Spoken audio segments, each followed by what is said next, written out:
a natural, normal breath.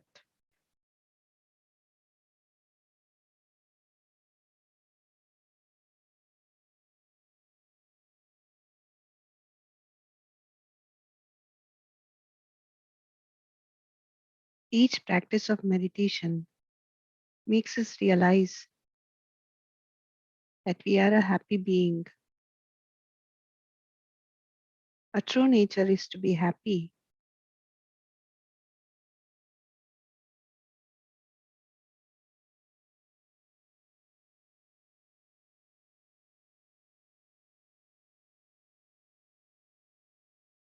So just relax yourself, relax your body, calm your mind, and connect with your breath, friends.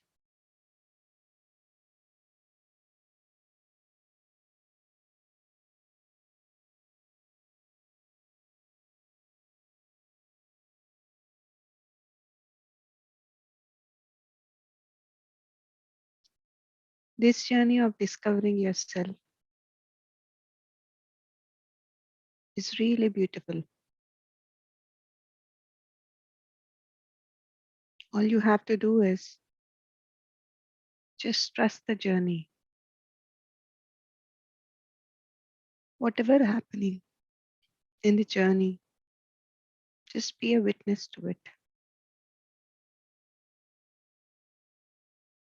A thought comes, be a witness. If a feeling comes, just be a witness. If an emotion comes, be a witness. Be a spectator without any reaction.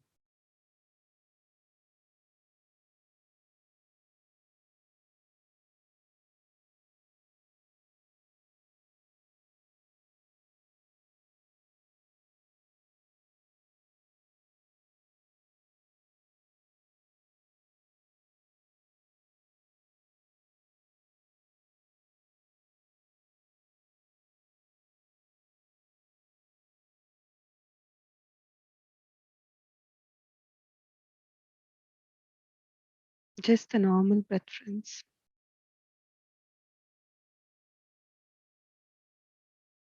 Your breath will accompany you.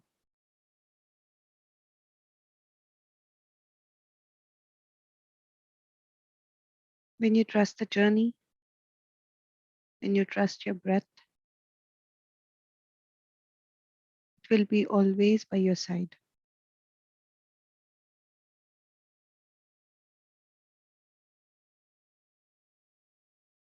When a thought comes,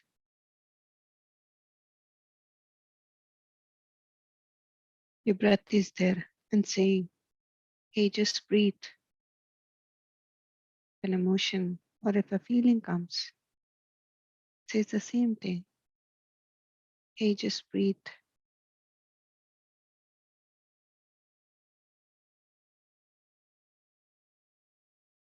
When you breathe, you take in all the life, all the strength.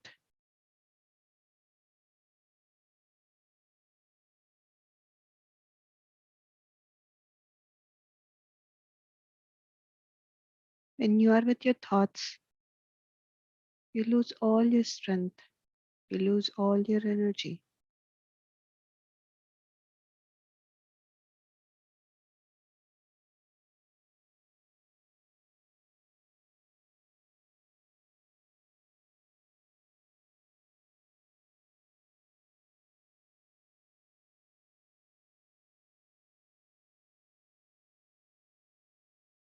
So just breathe, friends. Just breathe.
Last 1 minute, friends.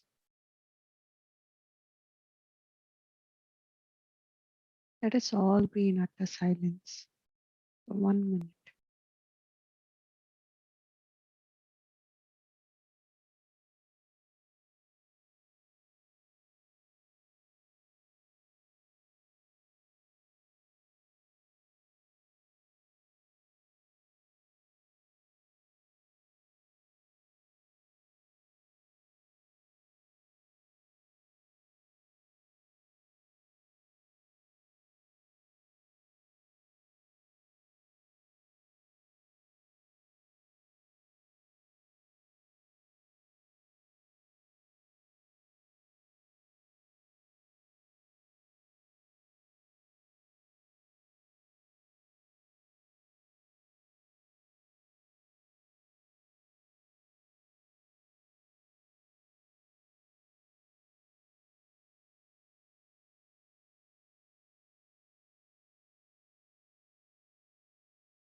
All right, friends. Whenever you're ready, you may place your both hands over your eyes for a few seconds.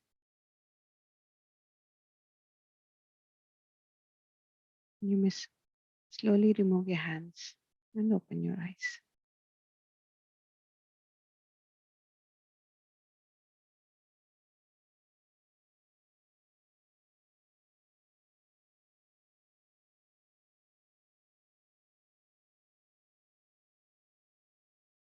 So, welcome back, friends. I hope you all had a peaceful meditation.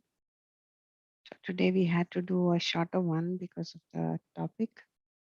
And today's topic is given by Bob Trowbridge, and it's about mind is the builder.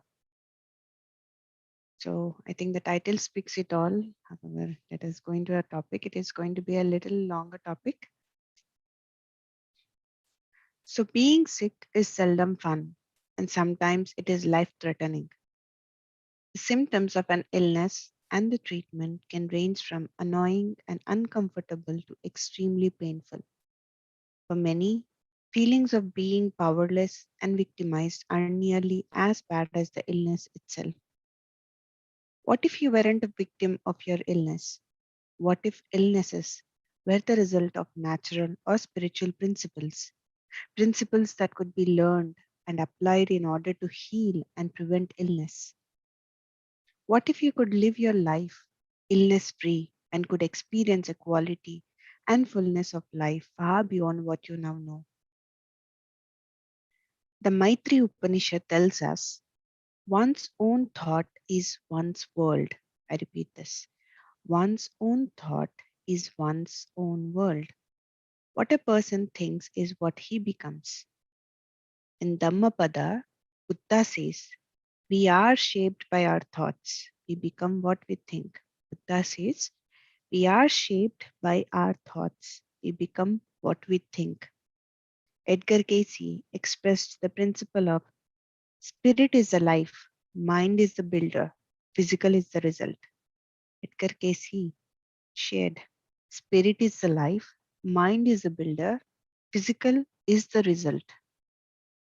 For mind is a builder, and that which we think upon may become crimes or miracles. For thoughts are things, and as their currents run through the environs of an entity's experience, these becomes barriers or stepping stones. We are spiritual beings. Spirit can be seen as divine energy or divine matter. Both the energy and the material we use to build our physical experience comes from spirit. That which eventually becomes our physical reality, including our bodies, comes directly from the Creator. Spirit is a building block for matter. Imagine your mind as pipe. Divine energy is poured into one end of the pipe. Inside the pipe, our mind modifies that energy. We shape it with our thoughts and feelings. We shape it with our fears and desires, our attitudes and beliefs. Pouring out of the other end of the pipe is the physical result. What a beautiful analogy, friends. Our life experience, including our body and its state of health or illness. Our ability to make ourselves unhappy or sick demonstrates how powerful we are. This shouldn't discourage us, however. It is possible for us to cooperate with the positive intent of the universe, to come into alignment or attunement with it, so the spirit can come through our minds with very little distortion. When this happens, we can become a channel of blessing to ourselves and others. We can learn to create miracles and stepping stones even more easily than we now create crimes and barriers or serious illnesses. The mind is the waking consciousness as well as the unconscious and the superconscious. What is conscious is what we are aware of at any given time or can easily be brought to awareness from our memory banks. Obviously, the line between what is conscious and what is unconscious is not fixed.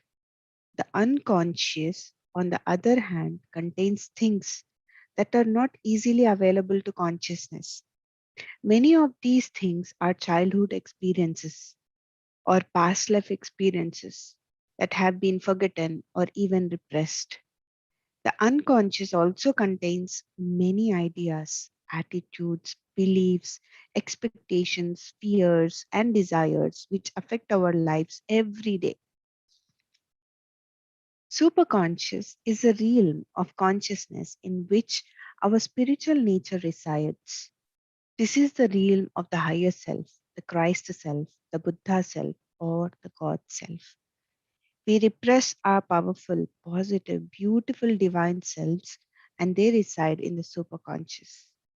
Just as the unconscious can be explored through dreams, meditation, and other avenues, so can the superconscious be explored and many gifts can be raised to consciousness.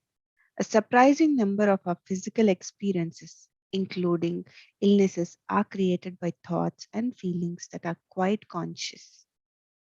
We believe that life is difficult and our lives become difficult. Some experiences are created by thoughts and beliefs that are beneath our normal waking consciousness, like hidden fears. We will attract and experience the things we fear, and our fear will grow stronger. All of these thoughts whether conscious or unconscious, whether fears or desires, modify spirit as it passes through the mind.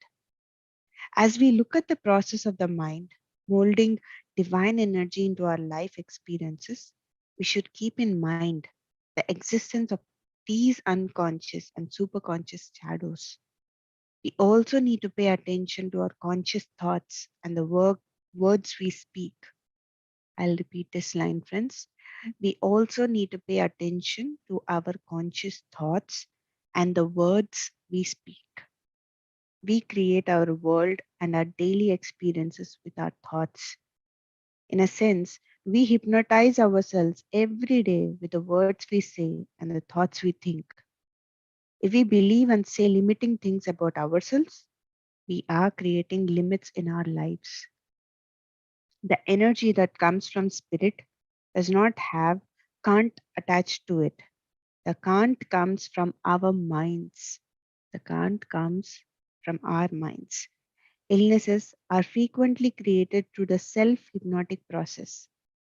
We give ourselves hypnotic suggestions all the time, spoken or thought frequently enough and with enough energy. These hypnotic statements will make us sick and can, in some cases, kill us. Pay attention to your words, thoughts, and feelings. Whenever you catch yourself saying or thinking anything of a negative or a limiting nature, stop. Immediately begin to de energize negative and limiting thoughts or ideas by saying to yourself, if you deny your negative and limiting thoughts, their status as truths or facts, they will begin to lose their power over you. Even those things which seem as real as money problems, relationship problems, or serious illnesses are nothing more than materialized ideas. A person who is successful in business can bring some of the thoughts and feelings from that part of his or her life and apply them to an illness. In dealing with a serious illness, our feelings can be our greatest foe or our greatest ally. Your self image is creative. What you think about yourself has a powerful effect on how you act in the world, how you treat others, and how you expect to be treated. Many limitations in your life are the result of how you view yourself. Very wonderful line, friends. Many limitations in your life are the result of how you view yourself. Many of the things you create in your life or are unable to create in your life are the result of your self image. Your self image is not fixed. Your personality is not fixed. Your gifts and abilities are not fixed.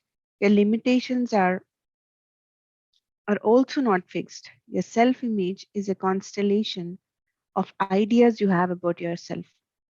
There is no part of your life that is not part of the feedback system. It is important to understand the unity of life. In other words, you can't separate your illness from other parts of your life. Illnesses are not the problem, but are themselves simply part of the feedback system, pointing to the real problem. As you begin to see your experiences and relationships as part of a feedback system, a guidance system for helping you to improve your life, you will be able to see yourself more and more as the author of your experiences and less as the victim. I want to repeat this paragraph again, friends. As you begin to see your experiences and relationships as part of a feedback system, a guidance system for helping you to improve your life, you will be able to see yourself more and more as the author of your experiences and less as the victim. Ironically, you can begin to see all of the negative experiences and individuals in your life as teachers and helpers rather than as obstacles and enemies. Illnesses are not the problem, they are, in fact, part of the solution. Our illnesses have within them a healing intent. Our illnesses have within them a healing intent. The negative feedback we get from our world is not a reflection of what is true about us or about the world. It is a reflection of our beliefs. The negative feedback we get from our world is not a reflection of what is true about us or about the world. It is a reflection of our beliefs. A serious illness may be the result of many months of or years of feedback that we either did not perceive or we overlooked or ignored. When you deny the power of your own thoughts and place your issues outside yourself, when you blame other people or situations for what's happening in your life, you give your power away and confirm yourself as helpless.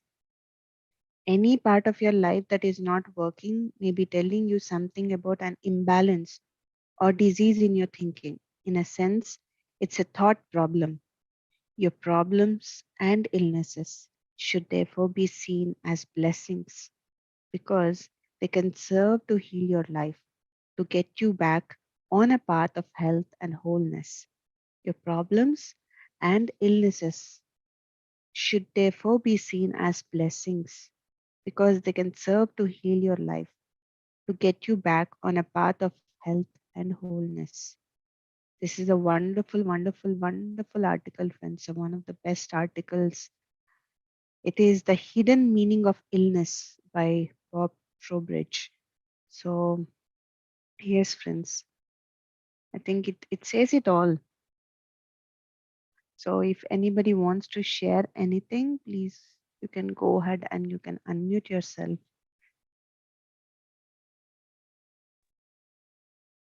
Yes, Ram. Good morning, everyone. That was a beautiful article, Madhu. Another article to say once more. Um, the best part was when it said that through our words, we keep on self-hypnotizing ourselves. Oh my God, that has the whole world of essence. We always heard of hypnosis. We have seen many times in our lives how we self-program or how we follow what is said during the hypnosis time, and to realize that we are hypnotizing ourselves through our words. Wow. Yes, it's so beautiful, and that is how we are creating our own realities, because through our own commands, which are our words, which fall back to our thoughts. So very beautiful. Thanks a lot. Thanks a lot, man. Yeah. Thank you, Ram. It's very, that's a wonderful line. We sometimes we don't notice it, how we are programming. It's like hypnotizing is like programming yourself. Every time it's I cannot do it, I cannot do it, I cannot do it. That's how you're here, you're hypnotizing yourself. So whenever you have these thoughts, friends, immediately change it. See, you can never limit yourself. Who says that we cannot heal our illnesses? There are so many people in the world who have healed themselves, like Louis L.A., like Joe Dispenza. There are so many people who healed themselves just by changing their thoughts, by affirming. Affirming is again, it's like hypnotizing themselves. It's like saying again and again, repeating the same thing again and again so that it becomes the truth. So we can reverse everything. So never limit yourself, never confine yourself in a box, put in a box and set a boundaries to you that I'm only this, I cannot do that. So I'll tell you one example that happened in my life. It was again in 2017 or 2018 when I had been to Bosnia. So when we went to Bosnia, one of my friends, Pradeep Vijay, who was organizing a sessions in Bosnia, like a retreat there with Patriji and many other masters. So we had also been there, and before we went there, Pradeep asked me, Madhu, I know that you love cooking. So, will you be able to cook for the ones who come for the retreat? Because the vegetarian food for the retreat is very important. So I said, yes, I will do that. But when I went there, I got to know that there were about 120 people. I had cooked for 40 people, or like maximum 30 to 40 people, but never I cooked for 120 people. So I was doubting myself whether I would be able to do it or not. Then I went to Patrici and I asked Patrici, this is what is happening. There's 120 people. I have to cook. Like then he said, never limit yourself. The moment you limit yourself, you will never do it. Just become limitless. Understand that you are a limitless being. And when I got this, like a message from him, then I got some strength that yes, I'm limitless being. Why am I confining myself? Then friends, I'm telling you that 4 days I cooked twice a day, like afternoon and night for 120 people, starting from cutting the vegetables till serving. I was there, and I'm telling you, I did not get tired. I did not get tired at all, because the moment you say that I'm tired, you're gone. That's finished. You don't have to get old to, like to experience that kind of phase. Even with your thoughts, you can become old. When you resign anything, that means you are limiting Mhm. something. So, yes, friends, this is my experience I wanted to share about the limiting. So, from that time, wherever there is opportunity, I don't limit myself. I always say yes, yes, yes. I can do it. I will do it. Thank you so much, friends. Yes, Shirinji. Yes, I totally, think this is an excellent article of his, because I worked with full-blown AIDS maybe 30 years ago when there wasn't a lot of medication that people could use. And I also worked with people like Louise Hay and so forth on those principles, and they are excellent. You can change anything in your life. I watched people changing their diagnostic, going from full-blown AIDS to being perfectly well. And, what we're talking about when we're saying hypnotic, I think people are living in hypnotic trances. And actually, awakening is the possibility that you can break that trance. Being in the moment, being in this awareness of everything that's going on is that possibility of awakening. And I think that's why mindfulness is so powerful. For me, everybody I ever see, I'm a therapist, actually will always be doing meditation uh, as a part of the process of tapping their resources, their incredible resources. For me, people are geniuses, they are magicians, they are goddesses, they are gods, they have the potential to do anything. And I actually even don't care if people say to me, "Oh, Shireen, I'm coming to a workshop and I haven't got money." I think for me, it's like, what is the issue that's preventing you from actually Mhm. having incredible abundance? Mm. So wonderful article by him. And if I can just say, for me, because my passion is not just for me, it was initially about transformation and change from illness, but it went to awakening, liberation, self-realization, God realization.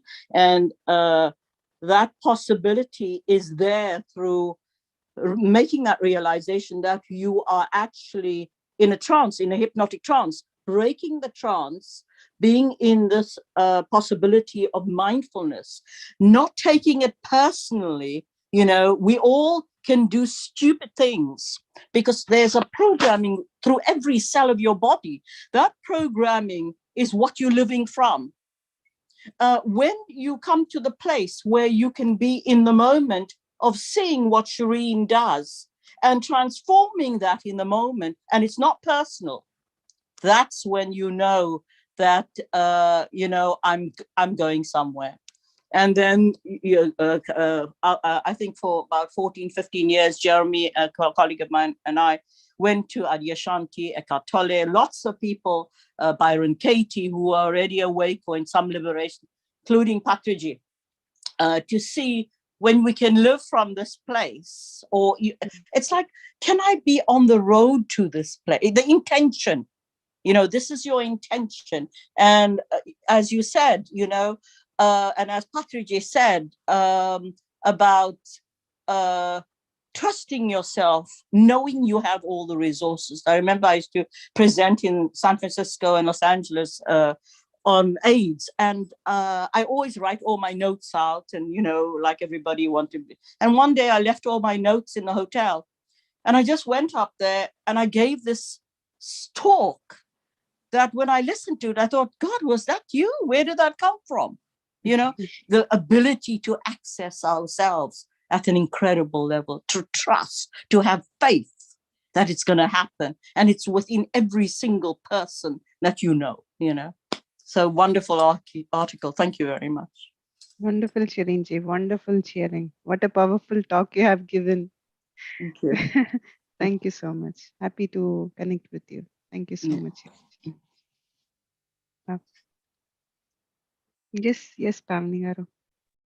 Hi, ma'am. Hi, This Madhu. is yes. As I was listening to the article, I was able to relate to it with my experience.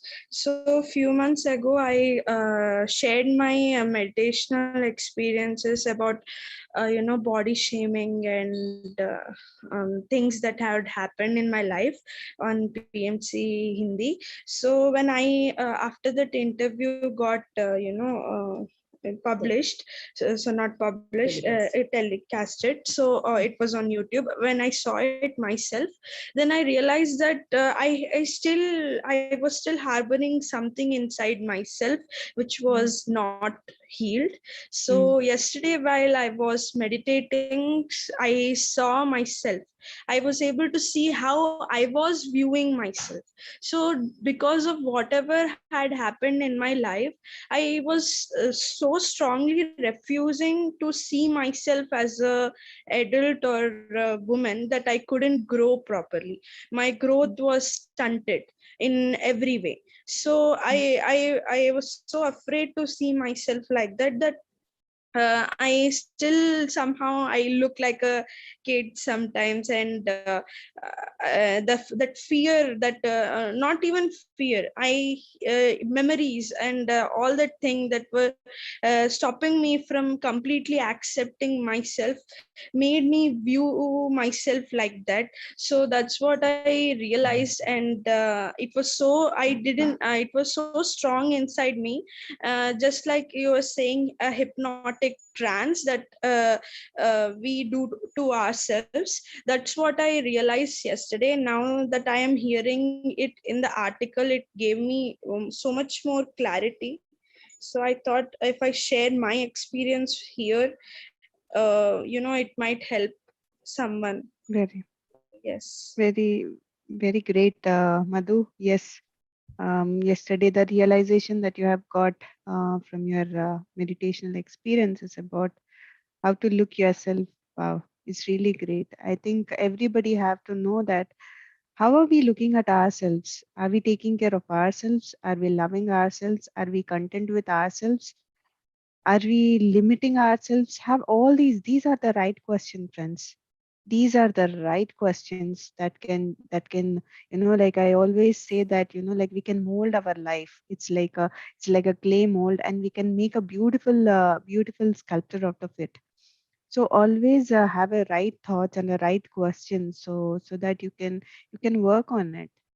So whenever you have any kind of doubts on yourself, limiting, say that you are not good. I was thinking the same thing, like I used to have arms, like like it's like a I used to think that it's a hereditary, that like I got these arms from my family. But then I realized that I used to always feel bad, like I used to always cover myself. I don't like to show, because I think that people will judge me. Hey, what is this, this lady? But then when I accepted myself as I am, like I started, like somewhere, like that dot was there in me. But when I started accepting myself completely, however I am, then I started working towards it. If I don't accept it, how will I work towards it? So when I started accepting it, I started working towards it. Not for others, it's for me. It's for me. I started working.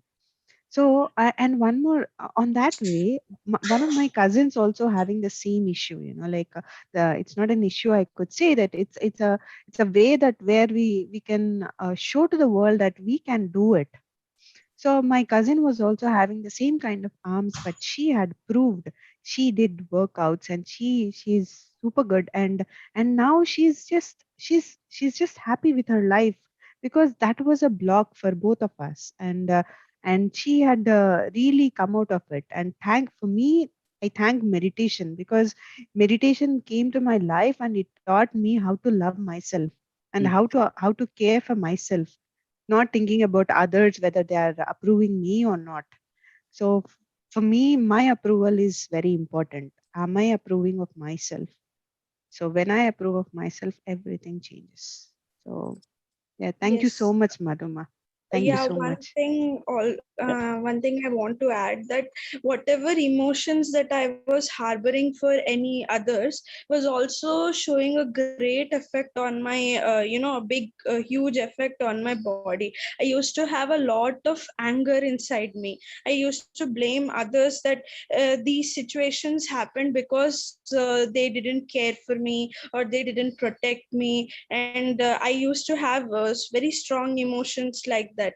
Once I started doing meditation, I got more and more aware of such things that I stored in myself for such long time, not just this life, but also from past lives. Mhm. So when I got aware of that, now I can see where I can what should I change, on what I should work upon. So yes, that also really helped me. Yes, thank you. Wonderful, wonderful, Uh, wonderful, Madhu. can Yes, I just, Shalinja. yeah, I just want to also say that, as I listen to this conversations, one thing we've got to realize is that nothing is personal. Mhm. And personal means you're identifying with the I, you're identifying with the ego. Mhm. It's going towards the impersonal, the realization that uh, vasanas, patterns, conditioning is arising for this body and mind. Uh, and that you can witness it in that this is not who I am. Who I am is beyond this. The Mhm. moment you make it personal, there's an identification, and that identification keeps you in the ego. Then what Mhm. happens is you never move towards awakening, you never move towards liberation. You are continue, and that's where you can see when you take 100% responsibility for whatever is happening, walking down the street and somebody slaps you, the ability to look at what is it that I am doing. When you can take this 100%, I think the key is definitely meditation. Within meditation, everything is a given. And Mhm. within the practice of awareness, everything it can be transformed. But be careful about thinking it's personal and it's a me, because there is no Mhm. you. This whole world is an illusion. Nothing is real. It's only real to the extent to which there's an I and there's Mhm. identification, as Ramana says. Yeah. Then Yeah. the whole world you've created as real. The person there making the comment to you does not matter. The only time it matters is when you've taken it on. Mhm. So watch the personal and the impersonal. Move from that. That's not who I am. This is just a Mhm. vasana acting out, Yeah. and for a very good reason. And as somebody has said, all the experiences that we would have ever had, when you look back on your life, the worst experiences can be the best because they've given Very you the true. greatest opportunity for transformation. So the personal versus the impersonal, the knowledge that you are not that personal identification with the I. Mhm. Uh, and if there are issues where emotional issues that will come up, because as you go onto this path of awakening, when issues will come up, emotional things will come up, do not fight them. Meditation is fantastic in that whatever is coming up and getting transformed. However, if there are very major patterns that can come up, anger, resentment, jealousy, whatever, sit with those emotions. I think this is a technique by many Adyashanti, Eckhart Tolle, many enlightened masters, where you sit with the emotion, and as you sit with that emotion, it just drops away. It's like the ego is falling away. Mhm. And Mhm. sometimes it's unbelievable. It's like, oh my God, this is like I'm fighting a devil inside me. But sit with it, because it Mm. will transform. Okay, thank you. Beautifully, beautifully said, Chiranji. Very beautifully said. Yes, impersonal and personal. Nothing is personal. Nothing is personal. Like as you said, when personal comes, when personal, oh, I have something personal. It's my personal. So that means we are closing ourselves. Everything should be impersonal. That's why we are here. We are all sharing so that nothing is personal here. So we all come up and we all express here. When we express, we know where to work on ourselves. So thank you so much, Charanji, for this few lines that you have shared and which had really impacted us. Thank you so much. Yes, yes, friends. And anybody else?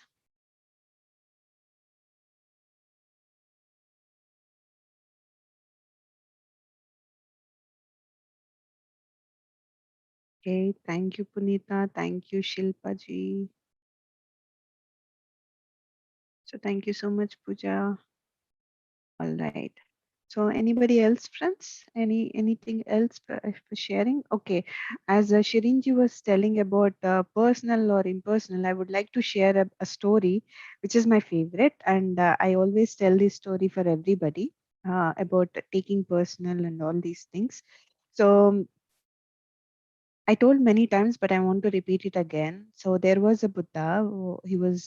He was teaching, and he finished his teaching in one of the villages, and he has to go to another village, so to teach his teachings. So before, like to go to that village, he has to cross through one village. That village where people doesn't like Buddha at all. They used to hate him because they think that, oh, what is Buddha teaching? He's teaching all stupid and all these things. So so they used to think like that. So when they got to know that Buddha is walking on that way, all the people from the village, they come and they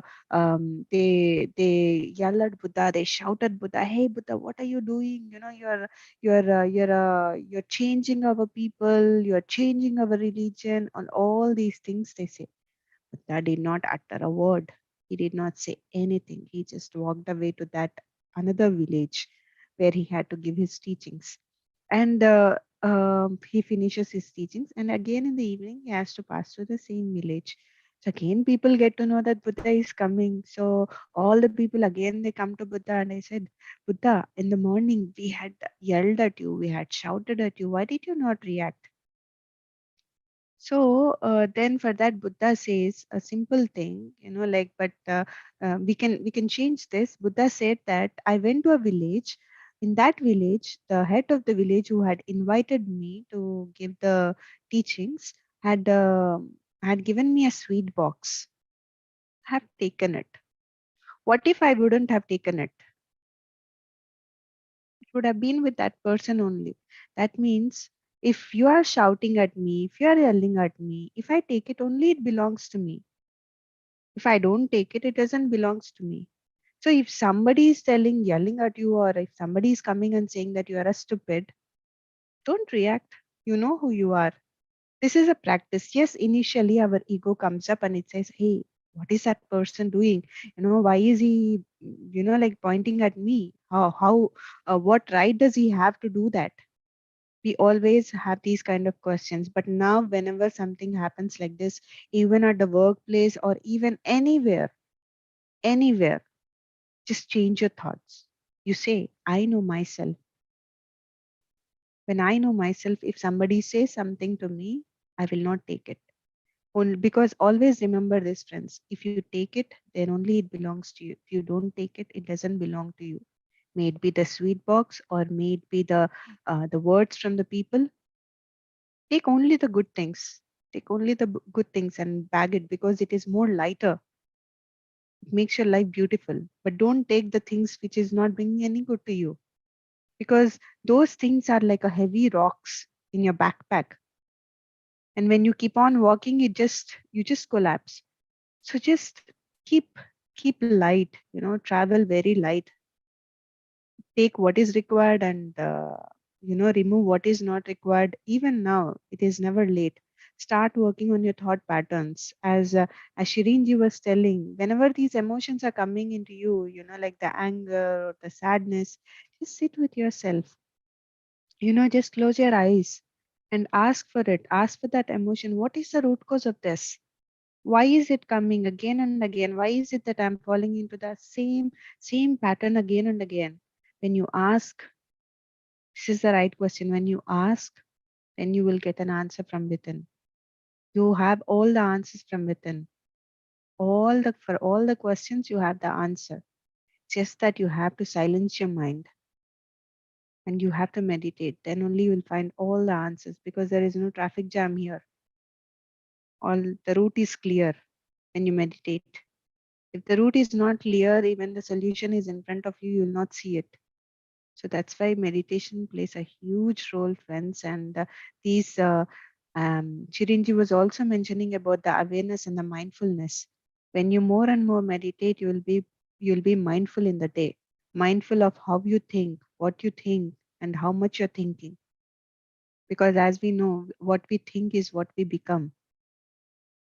So we know how to think, we know how to work on our life. Yeah. So when you be mindful in the day more and more, your meditation will be more beautiful. So they both are connected. So this is what I wanted to share, friends, and that's for today. And it's a wonderful article, and I really loved it. I can go on and on speaking about this article. So, so friends, today evening we will be having a guided meditation uh, at 6 p.m. Germany time, 5 p.m. UK time, and 9:30 p.m. India time. And for tomorrow morning session, we will be having insertion of positive suggestion by Seth, Master Seth. So it is again a wonderful, wonderful topic. I think day by day when we are going through the topics, it's bringing so much of like light, and we are feeling so much of like hope, or we are experiencing the truth that that we have forgotten, that is there within us. So yes, friends. Yes, Pamniji, want to share Ma'am, something? yes, ma'am. Regarding the discussion only, Mhm. Shirinji, I was amazed by her knowledge sharing, and I'm really deeply connected with her sharings. But my my experience, according to my experience, what has happened? Um, 2.5, 3 years before I came into meditation, when I before coming into meditation, I was totally shattered, and I didn't have any self-esteem. I was very much craving for love or friendship, some person who can understand me truly, what I am undergoing. But nobody could understand my inner pain. Actually, and then when I got this meditation, I understood that nobody can really understand that pain, because I am undergoing that pain, and many people are undergoing the same pain. So I shouldn't crave for love, I should give love. So I really felt very joyful when I started being to be one with all, and understanding their needs, and trying to support them. My life became joyful. But after 2.5 years, 3 years now, I'm able to clearly understand that there was no foundation for me. There was not a proper foundation, because I lacked in self-love, self-esteem, self-respect. I lacked it. So now I have to work from the base level. Literally, I'm feeling that now I started my spiritual journey, because without the foundation, I cannot become impersonal. I have to work from the personal. That's what my experience says. I lacked it. Though I was feeling that joy, that was very superficial. Mm, that was very temporary. When I didn't attend myself, and I tried to attend others, but then it failed because they got the temporary love, and somewhere or the other they didn't find me a right person to support them, you know. So first, during the initial days when I got that rejection, I couldn't understand. But now I'm able to understand where is the fault. The fault is in me. I'm not trying to find fault now also, but where I have to correct myself. I really enjoyed that impersonal thing Mm. because I forgot myself, but that didn't work for much time. So I really feel that when there is a proper foundation, I have to start from myself. That my me is very important. That's what I felt. So without working upon my the inner, that means that personal thing, I cannot lay a great foundation of becoming impersonal. Mm. That's what I feel, Shirinji. Please Yes. correct me if I'm wrong. I'm Uh, really. Yeah, no, I don't think you're wrong at all, but I think it's going to be different for each and every one of us. I think that for me, very often people say, watch the company you keep and make sure you have people around you who are positive and so forth. As far as I'm concerned, you are the person and the only person that has to work on yourself. There is no other person in this world, believe it or not. There Yes. is only you. When you work on yourself and when you've integrated, turned things around, and all those negative things, not feeling good enough, not feeling that, these are all part of the spiritual process. It isn't only when we're loving people that we're spiritual. It's when we're going through whatever we're going through is taking us to that place of being so empowered, of being whole. So it's all the journey. So my sense is we work on ourselves and become whole. And then whatever arises with us, I never choose things. I allow things to choose me. And then I know I'm going with a flow of what's happening in my life. Okay. Yeah. So, Yes. but always know that, you know, the work is to be done on you, and it's not easy and it's not personal, and you're quite right. We also have to go through the personal to then separate from the impersonal, because the I is so strong, the ego fights to remain. No? Okay. Okay, Okay. thanks. Thank you. Thank you. Beautiful. Hi, I just wanted to add one more thing. A few days ago, I heard Patrice's video. In that, he said that the journey to the egoless starts from the ego. So you have to start with self-love. That's when you will reach that egoless state. You will go. You will be able to transcend everything that that separates you, that keeps you in the delusion of separateness. So it Mm. starts from self-love. Yes, I wanted to share that. Wonderful, wonderful, Madhu. Beautiful, beautiful. Thank you so much, Madhu. Great line by Patrici. Yes, Ram.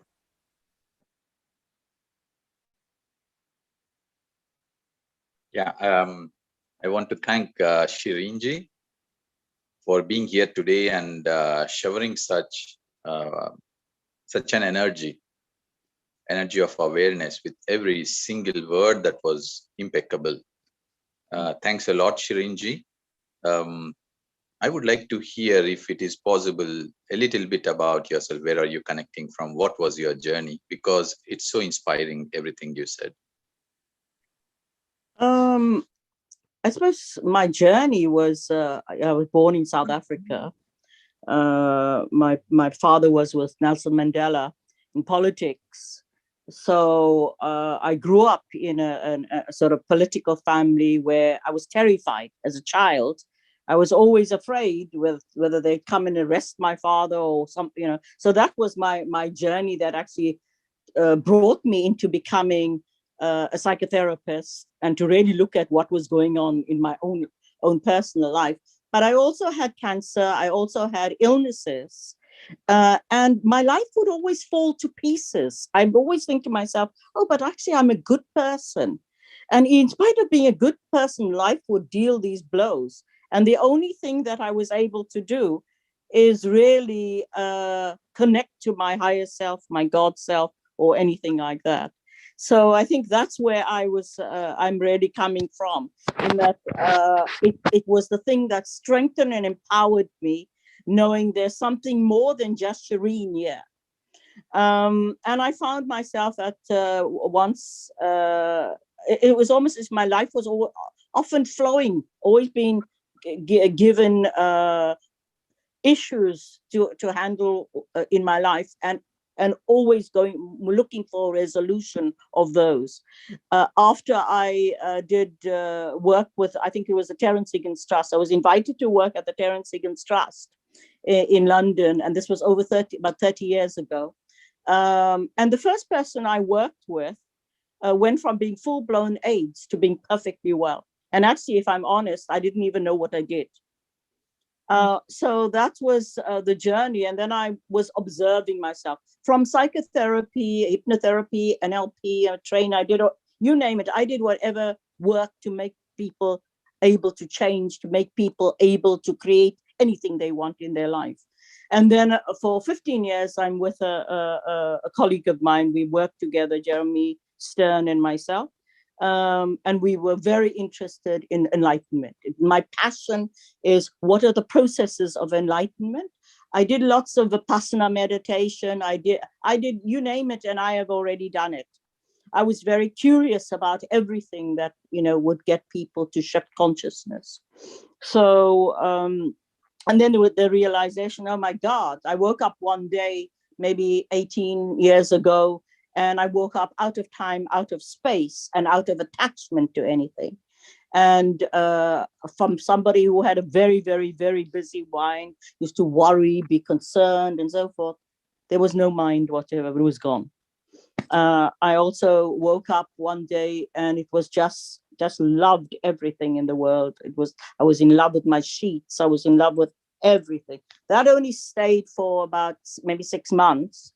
The no mind is gone. I don't ever have apart from a functional mind, I don't have a worrying, creating, that doesn't happen. And attachment even to my husband isn't there in the same way. And that doesn't mean I don't love. You almost love more when you are not attached, because then you love everyone. So that's my own personal experience of my process. So very beautiful. Thanks a lot for joining us. It's so beautiful, so beautiful. Wow. I mean, everything is so beautiful what you said. So very blessed to hear to you, Shirinji, today. Thanks a lot for being here. Do come and spend time with us always. We are having regular sessions. We'll love to hear your energy, feel your energy. Thank you. Thanks a lot. Thank you. Thank you, Mother. Wonderful. Thank you so much, Shirinji. Beautiful experiences, and wow, what a journey that you have had. And you never said no to anything. You want to experience everything, and that's it. Like we should experience everything. We should experiment and experience everything. That's great. Thank you so much, Shirinji. Yes, Bhavnaji. Namaste, Madhuji. Namaste, Bhavnaji. Very nice, Shirin. As usual, you are just incredible. And Madhu, you chose this very superb subject. It was very nice. Yes. And yes, Shirin, both of you just touched me, and I've got no words, but I really enjoyed the session today, and I'm accepting, and what Shirin has told me previously, Madhu, you've told me previously. I'm accepting and just flowing myself, trying to recognize myself, forgetting every source that I've had. But yes, thank you so much. Thank you, Ramji. Thank you so much, everybody. Thank you so much, Bhavnaji.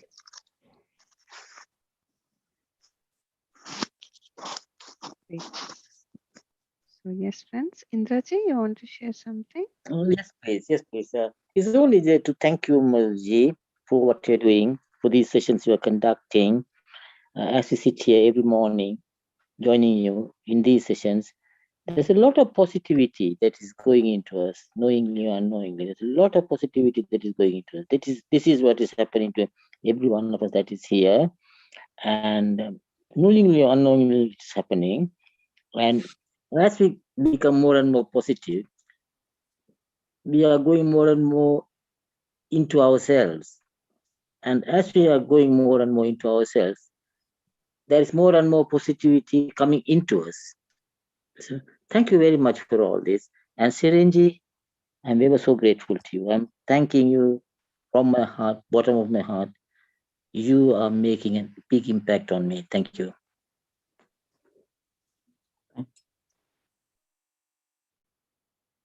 That's all I Thank want you. to say.